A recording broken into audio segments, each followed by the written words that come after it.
In this video, we're testing out the largest DoorDash market that I have relatively close to me because we're trying to find out which size DoorDash market gives us the best opportunity to earn money on DoorDash. I would recommend my previous upload. We already did our mid-size market review, so we have the results for how that went. Now I travel 30 minutes north of our mid-size market to Charlotte, North Carolina.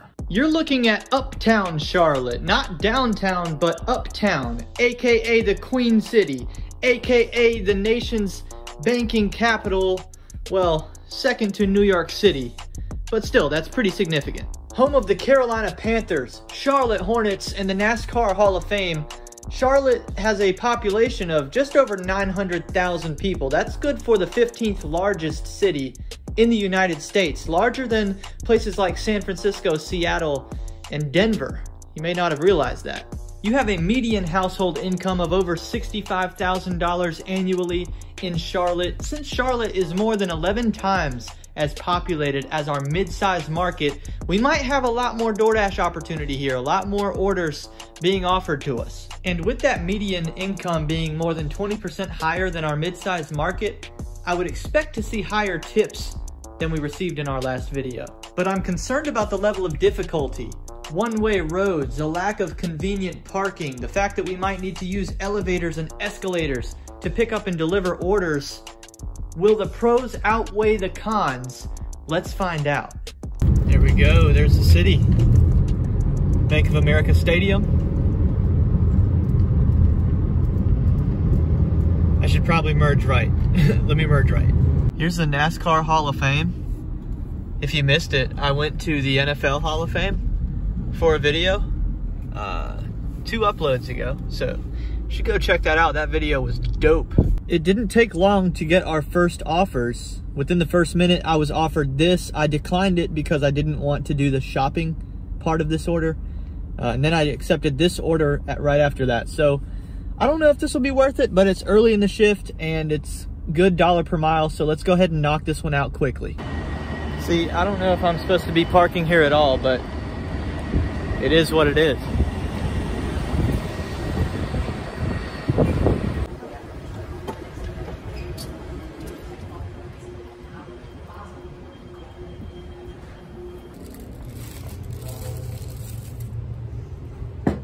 First delivery complete, but I don't like it here.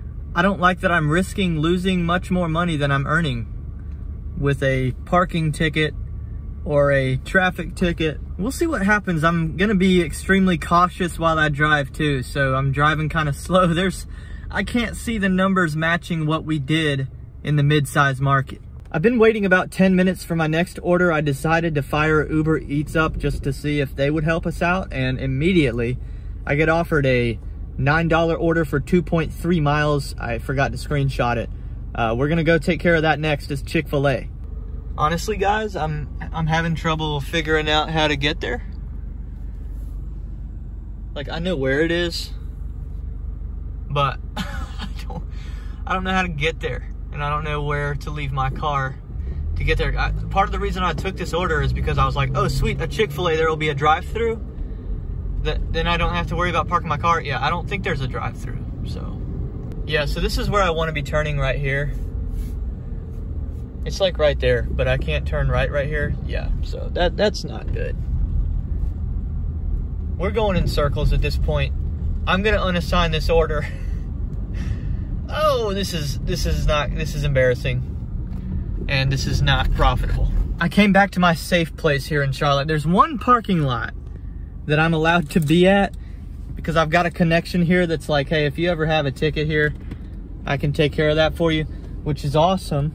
But yeah, this is the only place that I can be temporarily without risk of a ticket. So I've just been going through orders, declining a bunch of them. Finally, another Target order came up and I was like, you know what? Target's gotta have parking. I scoffed at that first Target order. I might have been wrong to do that. We can go park at Target and shop for these items and still make a little bit of money. Try and save this shift a little bit. I'd better be able to park in here for free. I don't even know where to park. I don't know what to do other than follow this fricker with a damn Biden sticker. Why did they not take this parking spot right here? Let me slide in here. There's the Target red ball. Never been happier to see red balls in my face. We're doing all this over some dish soap, y'all. All this trouble just for some dish soap. I don't even know where it is. I don't know Target. Golly. Allison would know where this is in like 2 seconds. Excuse me. Yes. Do you know where I can find dish soap? Yes, if you go straight ahead, it's A47. Thank you so much.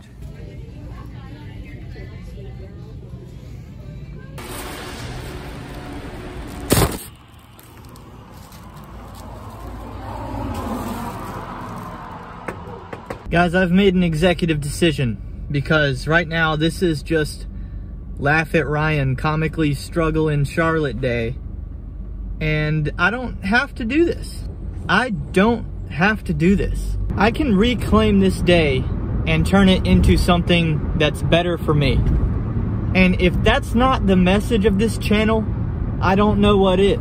Guys, it was because of days like what you just saw that I started this YouTube channel. Because when I was not working for myself, every day felt like what you just witnessed. Like I wasn't having fun in the roles that I had previously, nor did I look at my day and say I'm having any measure of success doing this. And so it just got to the point where it was like, therefore, why continue?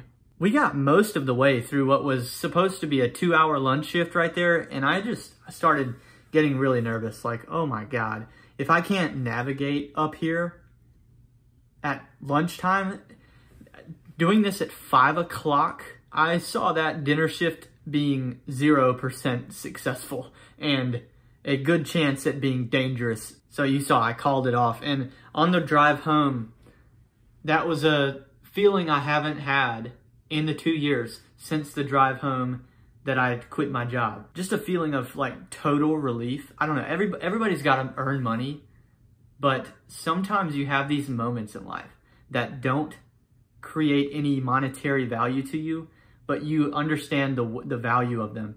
And you're like, hold up. I'd probably pay $2,000 for this feeling. Like it's an epiphany moment that's worth a significant amount of cash to you. When I first made the decision to trust myself and be self-employed for a period of time, for as long as I could make it work, in a span of a few moments, I had felt like I'd progressed so far by allowing myself to trust myself right there. It's like, hey, I can continue in a job. What am I making, like 50 grand or something? Whatever it is. I all of a sudden just realized with this gig work, I was like, even if I'm not good or successful at this, I'm gonna make 30 or 40 grand this year. And like I said, even though those epiphany moments or moments of extreme relief don't fill your wallet, they still carry so much value. I was like, no, this has to be the lifestyle now, because this is worth more than the $10,000 difference. And especially if your lifestyle doesn't dictate having to earn a lot of money, you've bought yourself a lot of time, because then you can figure out, hey, yeah, I might not be a baller at this to immediately replace the income totally, but shoot, 1 to 2 years from now, I'm gonna develop something. I know myself, like I'm not gonna be a failure for a long time. It finally just hit me, like, no, I'm a fool if I can't replace this income and be happier at the same time. And so I've done it. Just like how 2 years ago I'd made that adjustment and figured out, hey, I can do better with this life that I have one of. I also figured out I can do better at this challenge that we just tried. First of all, I wanted the extreme example of trying to do this in uptown Charlotte. If you did some of the surrounding areas of Charlotte, some of the surrounding DoorDash zones, it's still the city of Charlotte right there outside of uptown, and you don't have the traffic parking issues that I was dealing with. So like we could try some of that surrounding area and probably do much better. I'm also willing to try, and I promise to do it eventually on this channel. I'll go back to uptown again and park that car in that parking lot and bring a bike with me, because I'm noticing, hey, these are 1-2 mile orders. All of these can be done successfully on a bicycle without having parking problems. I was like, man, you know, I think I could make 20 an hour even in uptown on a bicycle. So we're going to make that adjustment too, and you'd be successful in the larger market doing that. So subscribe to the channel. Those videos will come in the future. We will do better than what we did. But And we still do have the result for this video. We worked 1.5 hours during that lunch shift, made $12.25. That is $8.16 an hour. Because we did so poorly, we didn't end up driving all that much, so the dollar per mile ratio was still pretty good. The next video is the small market review. Once we've done that, we'll have all of the information for the comparison that we wanted to make, and we'll be able to review it completely. So don't miss out on that video. That's next on Welty.